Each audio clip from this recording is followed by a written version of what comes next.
Hi friends, காயங்கள் அப்படிங்கிறது காலப்போக்கில் ஆறிடும் அப்படின்னு சொல்லுவோம். சின்ன உதாரணம் சொல்றேனே, இன்னைக்கு நம்ம பண்ற உணவு மிஞ்சி போச்சு, அதை தூக்கி கொட்டுறதுக்கு நமக்கு மனசு வராது. ஐயோ காசு கொடுத்து வாங்குறோம், அதை போய் தூக்கி கொட்டலாமா, வச்சிருந்து சாப்பிடலாம் அப்படின்னு சொல்லிட்டு ஃப்ரிட்ஜுக்குள்ள வைப்போம்.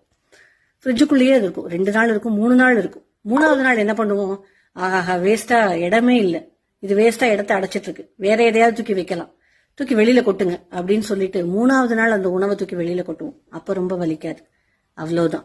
சோ அது காயலம் ஆக ஆக தானாகவே ஆறிடும். எங்கிட்ட கூட ஒரு 2-3 பேர் கேட்டாங்க, எங்க நீங்க ஒவ்வொரு வீடியோவும் இப்படி வந்து சந்தன குங்குமம் வச்சுட்டு ரொம்ப ட்ரெடிஷனலா பண்ணிட்டு இருக்கீங்களே, இதெல்லாம் ஒர்க் அவுட் ஆகுமாங்க, இன்னைக்கெல்லாம் எங்க போயிட்டு இருக்காங்க தெரியுமா மாடர்னா அப்படின்னு. அவங்களுக்கு சொல்ற ஒரே ஒரு பதில் இதுதான், ரஜினிகாந்துக்காக மட்டும்தாங்க பிடிக்கும். ஓகே, அவர் படையப்பால நடிச்சாருங்கிறதுக்காகவோ அல்லது வேலைக்காரன்ல நடிச்சாருங்கிறதுக்காகவோ பிடிக்காது. என்னையே எனக்காக பிடித்தவர்கள் பார்க்கட்டும், இல்லைன்னா நோ இஷ்யூ. தேங்க்யூ.